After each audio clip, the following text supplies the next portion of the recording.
Kalau hubungan keluarga itu kayak tanaman, maka kita para lansia ini adalah akarnya. Tenang, kuat, walaupun udah keriput, tetap nyambungin semuanya. Tapi, gimana kalau daunnya mulai layu, batangnya mulai renggang, dan si akar merasa sendiri? Iya, kadang rasanya kayak ngobrol sama tembok, anak nggak paham maksud hati, cucu cuma sibuk sama gawainya. Kita duduk di ruang tamu tapi sepi, ramai tapi hampa. Pernah ngerasa kayak gitu? Ini bukan soal ngeluh, ini soal rindu. Rindu didengarkan, rindu disayang bukan karena kewajiban, tapi karena cinta yang tulus. Dan sejujurnya, bukan cuma kita yang ngerasa loh, mereka juga bingung. Gimana cara nyambungin dua generasi yang beda dunia, beda zaman, beda cara pandang. Nah, makanya hari ini kita buka lembaran baru. Kita bahas sama-sama, bukan buat cari salah, tapi buat cari jalan pulang. Karena keluarga itu rumah. Dan rumah bukan soal tembok, tapi soal hati yang saling ngerti.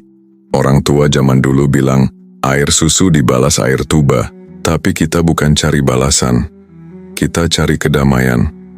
Karena hidup di usia sekarang, bukan lagi soal siapa benar siapa salah, tapi gimana caranya kita bisa tetap dekat, walau cara pikir udah beda arah. Saya tahu, kadang sakit hati itu bukan karena bentakan, tapi karena diabaikan. Kadang bukan karena kata-kata kasar, tapi karena sikap dingin yang bikin hati ciut. Dan lucunya, kadang semua itu terjadi bukan karena benci, tapi karena bingung harus gimana. Jadi hari ini, yuk kita belajar bukan cuma ngomong, tapi juga nyimak. Bukan cuma minta dipahami, tapi juga belajar memahami. Karena harmonis itu nggak muncul begitu aja. Dia lahir dari usaha, dari saling mengalah, saling mendekat, saling mengingat masa lalu, dan mengampuni yang tak sempurna. Dulu waktu kita masih muda, kita kerja keras, banting tulang, berkorban buat anak-anak. Sekarang giliran kita, mereka mungkin belum paham gimana rasanya jadi kita. Tapi bukan berarti mereka nggak sayang. Cuma kadang, cara mereka sayang, beda cara kita lihat. Wejangan leluhur dari tanah Bugis bilang begini, Siri Napace, harga diri dan empati, dua hal yang nggak bisa dipisahkan. Di keluarga juga gitu. Kalau mau harmonis, kita harus belajar menjaga harga diri, tanpa menyakiti, menjaga empati, tanpa kehilangan arah. Dalam video ini kita bakal bahas, kenapa hubungan kadang renggang, gimana cara memperbaikinya, dan langkah-langkah kecil, tapi bermakna buat bikin hati keluarga kembali hangat. Gak sulit kok, cuman butuh satu hal, niat baik dari hati yang tulus. Bapak Ibu yang saya cintai, ini bukan sekadar obrolan sore. Ini obrolan dari hati ke hati. Dari satu lansia ke lansia lain. Dari satu keluarga ke keluarga lainnya. Kita semua pernah kecewa, pernah marah, pernah merasa ditinggal. Tapi hari ini, yuk kita pilih untuk mencoba lagi. Karena nggak ada kata terlambat buat membangun kembali yang retak. Dan nggak ada jarak yang terlalu jauh kalau yang berjalan adalah hati yang rindu pulang. Kadang kita mikir begini, kenapa ya? Anakku sekarang beda banget. Dulu waktu kecil nempel terus, sekarang disuruh pulang aja susahnya minta ampun. Tapi coba jujur juga sama diri kita sendiri. Pernah nggak? Kita juga tanpa sadar nuntut mereka jadi anak yang ideal versi kita. Nggak boleh begini, harus begitu. Semua harus sesuai kemauan kita. Nah, dari sinilah kita mulai ngobrol lebih dalam. Hubungan antara lansia dan keluarga, itu ibarat jembatan bambu di atas sungai deras. Kalau nggak dirawat, bisa lapuk dan roboh. Tapi kalau kita sama-sama tahu caranya menguatkan, jembatan itu bisa jadi tempat paling damai buat kita nyambungin dua dunia. Dunia orang tua dan dunia anak-anak zaman sekarang. Bapak Ibu, di bagian ini saya mau ajak kita semua merenung, menyelam lebih dalam tentang kenapa sih hubungan antara lansia dan keluarganya bisa renggang? Apa yang diam-diam sering kita rasakan tapi nggak pernah kita ungkapkan? Apa yang sebenarnya dirasakan anak-anak kita, tapi mereka juga bingung menyampaikannya ke kita? Dan yang paling penting, gimana caranya kita bikin hubungan ini jadi harmonis lagi, tanpa saling menyalahkan? Mari kita kupas satu persatu, pelan-pelan dengan hati yang terbuka. Pertama, perubahan zaman. Kita ini dibesarkan dengan cara yang sangat berbeda dari anak-anak kita sekarang. Dulu, hormat sama orang tua itu nomor satu. Kalau orang tua bilang, jangan, ya jangan. Nggak ada tuh debat panjang. Tapi sekarang, anak-anak hidup di dunia yang penuh informasi, penuh kebebasan, dan kadang mereka jadi merasa pendapat mereka lebih penting dari nasihat orang tua. Tapi bukan salah mereka sepenuhnya ya. Dunia memang sudah berubah. Yang penting sekarang bukan siapa yang lebih benar, tapi siapa yang lebih mau mengerti. Kedua, komunikasi yang mandek. Kadang kita merasa sudah bicara, tapi ternyata mereka merasa digurui. Kita merasa cuman ngingetin, mereka merasa dikekang. Komunikasi bukan soal kata-kata saja, tapi soal rasa. Kalau kita ngomong dari hati, mereka akan lebih mudah mendengar. Tapi kalau kita ngomong dari luka, dari amarah, mereka akan menutup telinga. Ketiga, rasa takut dianggap tidak berguna. Ini perasaan yang banyak banget lansia alami tapi jarang diucapkan. Kita merasa udah nggak dibutuhkan lagi. Dulu kita yang jadi kepala rumah tangga, yang ditanya pendapatnya, yang dipeluk setiap hari. Sekarang kita hanya jadi penonton. Dan itu rasanya nyesek. Tapi, Bapak Ibu, bukan berarti kita tidak berguna. Kita hanya perlu menemukan peran baru. Jadi tempat pulang, jadi panutan yang tenang, bukan yang cerewet. Jadi penasehat yang bijak, bukan pengkritik yang menyakitkan.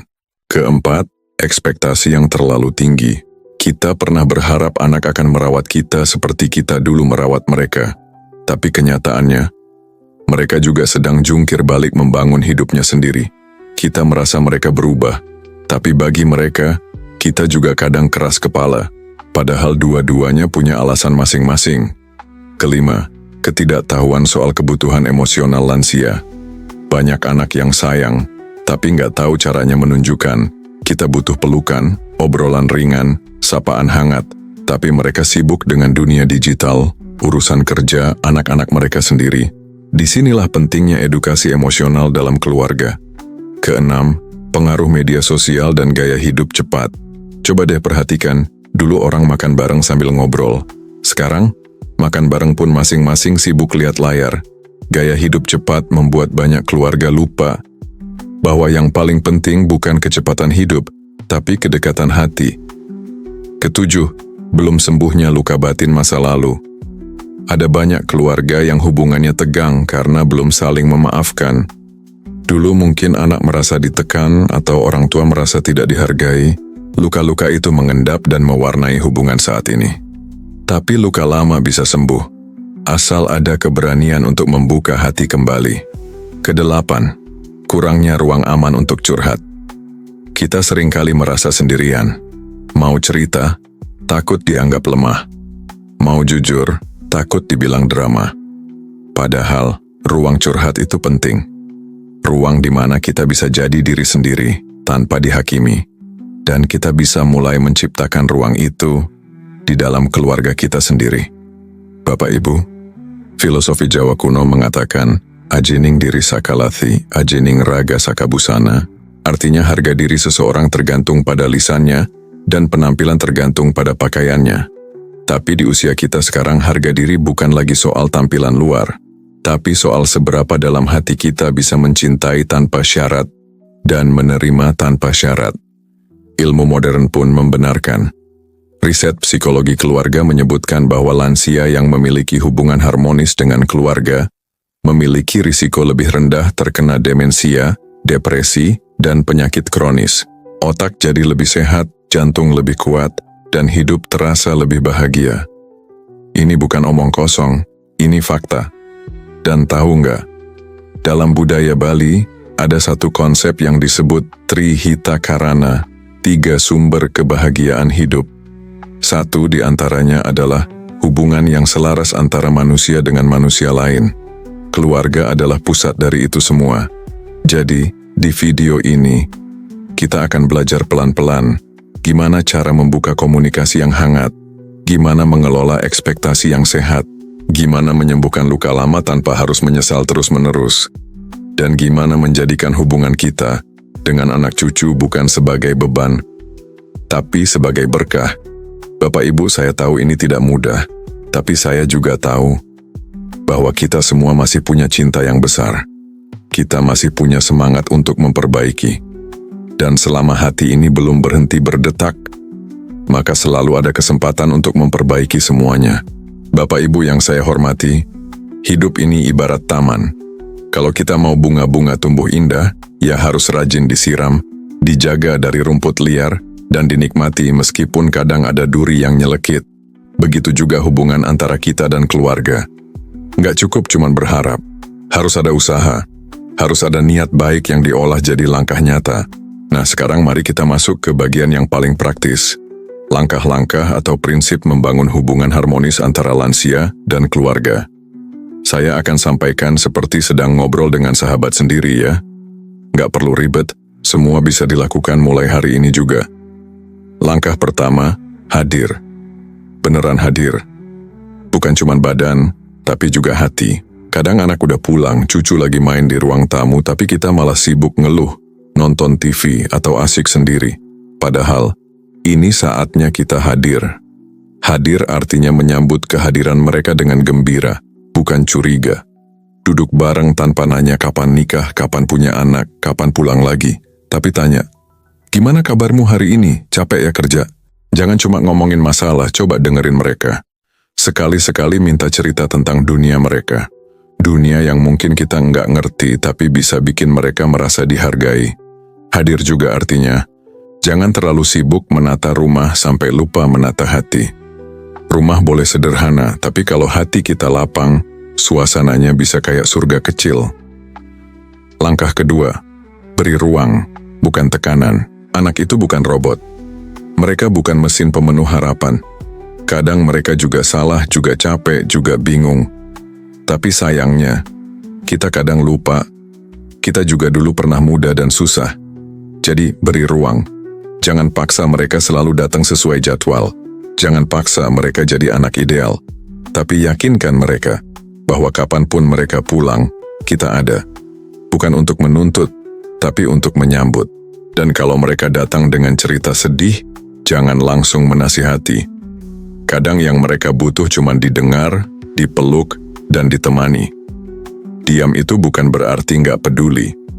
Kadang diam itu bahasa cinta yang paling dalam. Langkah ketiga, berhenti mengungkit-ungkit masa lalu. Nah ini, bagian yang kadang bikin anak malas pulang. Kita suka bilang, dulu ibu begini ya, dulu bapak begitu, kamu tuh nggak tahu perjuangan orang tua. Padahal, iya mereka tahu, tapi kalau terus diungkit, mereka merasa bersalah terus. Hubungan jadi penuh tekanan, bukan kehangatan. Lebih baik bilang begini, ibu senang lihat kamu bertumbuh, meskipun dulu berat, sekarang ibu bersyukur. Itu jauh lebih menenangkan. Anak-anak kita butuh merasa diterima, bukan dihakimi. Langkah keempat, pelajari dunia mereka sedikit-sedikit. Bapak Ibu, jangan gengsi tanya tentang handphone, aplikasi, atau apa yang mereka tonton di YouTube. Dunia mereka memang beda, tapi bukan berarti kita harus asing. Coba sesekali bilang, ajari dong Bu, cara kirim foto lewat WhatsApp. Pasti mereka seneng. Mereka merasa dibutuhkan. Dan kita pun makin dekat. Dan percaya deh, bukan cuma kita yang butuh belajar dari mereka. Mereka juga butuh belajar dari kita. Tentang kesabaran, ketulusan, dan arti keluarga. Langkah kelima, mulai dari meja makan. Kalau suasana hati lagi nggak karuan, mulai dari hal sederhana. Ajak mereka makan bareng. Masak menu favorit mereka. Atau minta mereka masak buat kita. Meja makan itu tempat ngobrol paling ampuh. Nggak usah bahas yang berat-berat dulu. Mulai aja dengan, enak ya sambalnya. Dari situ bisa nyambung ke banyak hal. Dan ingat, waktu makan, singkirin gadget. Nggak apa-apa dibilang jadul. Yang penting, momen itu jadi milik kita sepenuhnya. Langkah keenam, perbaiki cara menyampaikan. Kadang kita bermaksud baik, tapi cara menyampaikannya bikin orang sakit hati. Kita niat ngingetin, tapi nadanya tinggi. Kita niat nasehatin, tapi malah nyolot. Coba lebih lembut, lebih pendek, lebih tulus. Misalnya nih, daripada ngomong, kamu tuh ya, kerja mulu, nggak pernah ingat orang tua. Coba ganti dengan, Ibu kangen ngobrol sama kamu. Kalau sempat main ya. Ibu senang banget kalau kamu datang. Sama-sama menyampaikan perasaan. Tapi yang satu bikin jengkel, yang satu lagi bikin hangat. Langkah ke-7, temukan titik temu. Bukan siapa yang menang, tapi siapa yang mengerti. Kadang kita dan anak punya pandangan yang beda soal banyak hal. Tapi siapa bilang harus selalu sepakat? Yang penting, saling menghargai. Kalau anak kita memilih hidup yang beda, bukan berarti dia durhaka.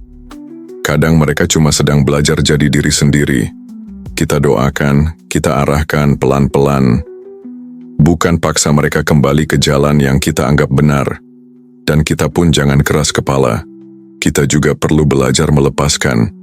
Bukan menyerah tapi percaya. Langkah ke-8, rawat kenangan, tapi jangan terjebak di masa lalu. Foto-foto lama, cerita masa kecil, lagu jadul, itu semua bisa jadi jembatan ke hati anak cucu. Ajak mereka lihat album lama sambil cerita masa dulu. Tapi jangan sampai itu jadi bahan menyalahkan. Kenangan itu seperti kaca jendela. Kalau kita bersihkan, kita bisa lihat masa lalu dengan bening. Tapi kalau kita terus nempel di situ, kita nggak bisa lihat apa yang ada di luar. Masa depan. Langkah ke-9, jadilah teladan. Kita pengen anak menghargai kita, kan? Nah, mulai dari diri kita sendiri. Kita juga harus menghargai diri sendiri. Rawat tubuh, jaga pikiran, isi waktu dengan hal yang bermakna. Kalau mereka lihat kita masih semangat hidup, masih mau belajar, masih suka tertawa, mereka akan ikut bangga. Bangga punya orang tua yang kuat dan berjiwa muda. Dan itu nggak harus selalu produktif loh. Duduk sambil nyulam, ngobrol sambil minum teh, jalan sore sambil nyapa tetangga, itu semua juga bentuk kehidupan yang sehat dan membahagiakan. Langkah ke-10, minta maaf dan maafkan. Ini mungkin paling berat, tapi juga paling membebaskan. Kalau kita pernah salah bilang, "Nak, dulu mungkin ibu terlalu keras, maaf ya. Ibu belajar kok." Itu bukan kelemahan. Itu kebesaran jiwa. Dan kalau mereka pernah menyakiti kita, jangan terus disimpan. Maafkan. Memaafkan bukan berarti membenarkan, tapi membebaskan hati dari beban. Bapak Ibu, saya tahu tidak semua hubungan bisa berubah dalam semalam. Tapi satu langkah kecil hari ini bisa jadi awal dari perjalanan yang luar biasa. Nenek saya pernah bilang, kalau mulutmu lembut, hatimu lembut, nanti rumahmu juga ikut lembut. Dan itu terbukti. Bapak Ibu yang saya hormati dan saya sayangi, setelah kita paham langkah-langkahnya, sekarang waktunya kita terjun langsung. Kita praktikkan, kita rasakan sendiri hasilnya. Karena percuma teori numpuk kayak buku di rak, kalau enggak kita bawa ke kehidupan nyata. Jadi mari kita mulai. Kita bagi jadi beberapa bagian. Setiap bagian berisi praktik sederhana, nyata, dan langsung bisa dilakukan. Tenang, nggak perlu tenaga ekstra. Yang penting niat dan hati terbuka. 1. Latihan duduk tenang, hadir penuh. Ini bukan meditasi ribet, bukan yoga yang harus lentur. Cukup duduk, tarik napas pelan, rasakan tubuh kita, lihat sekitar, dengarkan suara di rumah. Latih diri untuk benar-benar hadir. Kenapa ini penting? Karena kebanyakan dari kita, pikirannya kemana-mana. Tubuhnya di rumah, tapi pikirannya masih ribut dengan masa lalu. Atau khawatir tentang anak, cucu, cicilan, dan tetangga yang suka nyindir. Padahal, kehadiran kita yang penuh itu adalah hadiah paling mahal buat keluarga.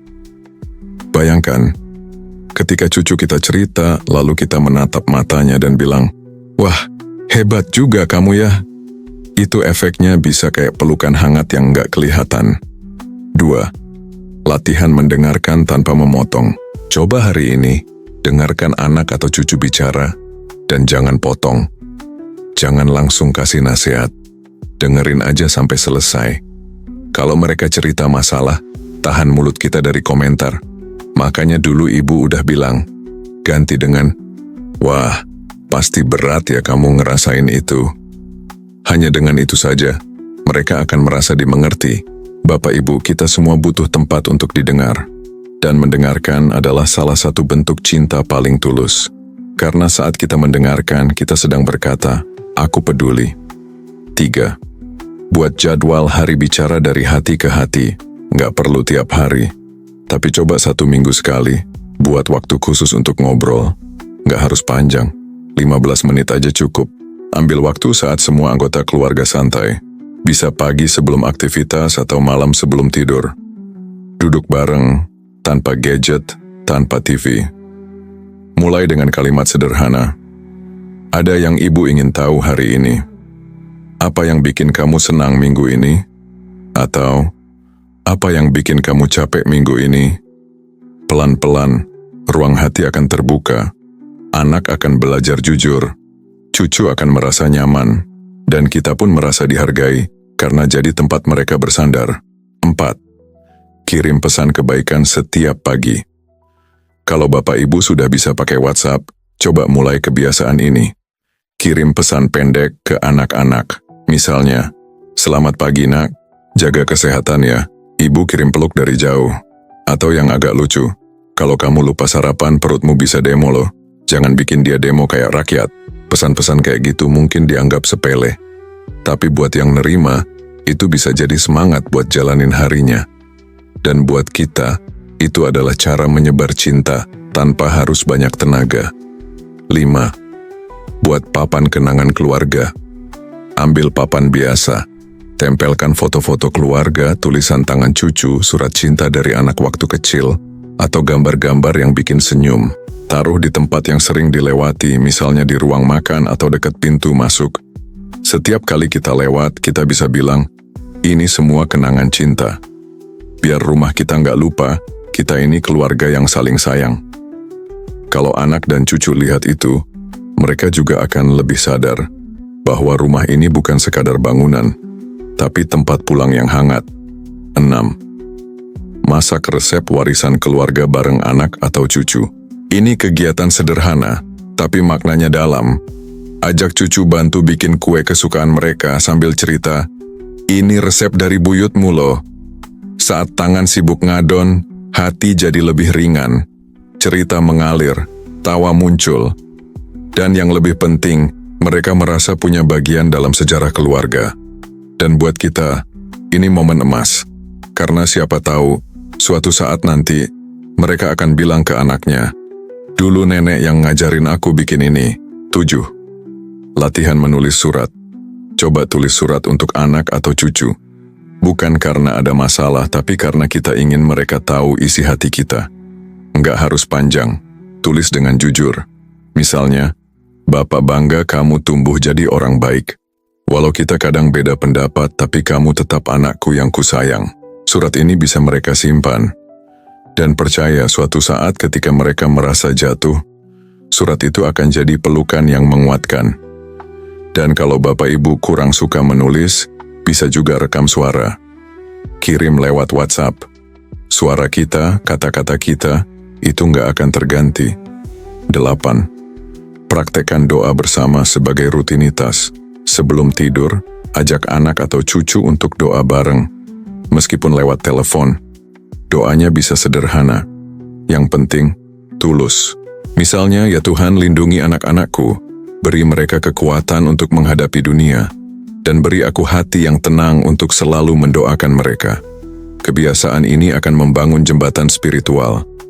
Dan percaya atau tidak, doa yang diucapkan bersama bisa menyembuhkan luka yang bahkan tak terlihat. 9. Buat rutinitas kecil bersama cucu. Kalau kita tinggal bareng cucu, atau sesekali mereka datang ke rumah, buat rutinitas kecil yang mereka tunggu-tunggu. Bisa jalan pagi sambil hitung burung, bisa bikin sarapan bareng, atau nonton acara kesukaan bareng sambil rebutan remote. Rutinitas ini akan menempel di ingatan mereka. Dan di masa depan, mereka akan mengenang kita bukan sebagai orang tua yang galak atau cerewet, tapi sebagai kakek nenek yang selalu punya waktu untuk mereka. 10. Maafkan diri sendiri. Ini yang paling penting.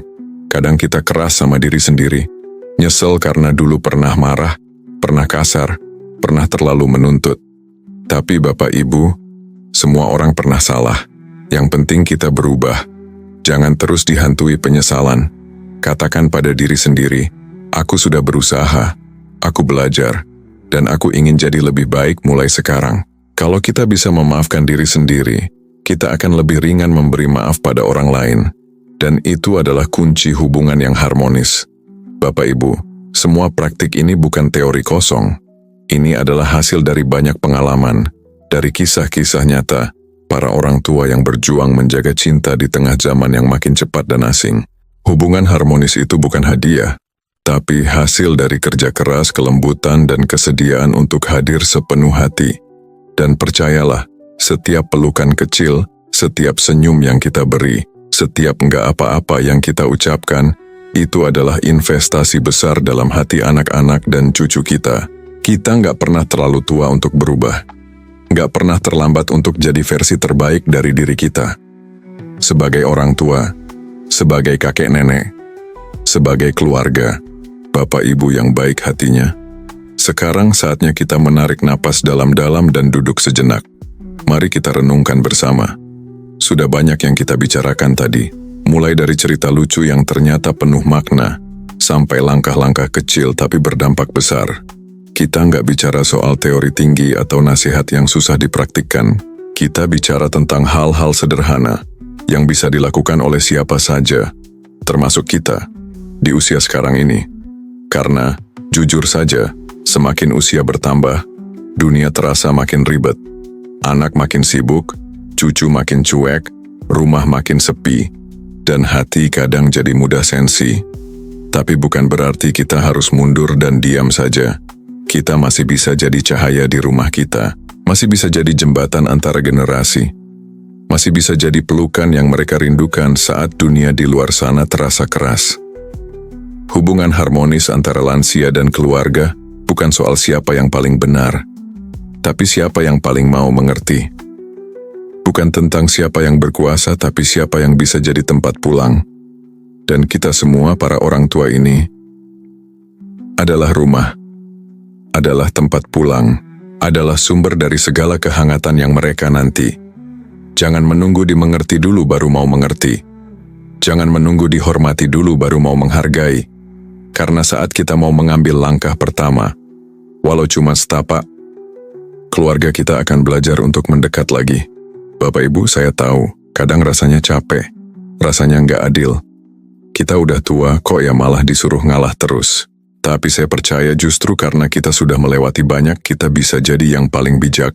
Ingat wejangan lama dari tanah Jawa, sing sabar lan ngati-ati, yen atimu resik, uripmu bakal apik. Artinya, kalau hati kita jernih, hidup kita akan tenang. Dan ketenangan itu menular. Jadi mari kita tutup video ini dengan semangat baru. Semangat untuk membangun kembali. Semangat untuk memeluk bukan menghakimi. Semangat untuk menjadi tua dengan bermartabat bukan dengan pahit. Karena kita masih ingin bercanda sama cucu yang lucu-lucu. Masih pengen masak bareng anak.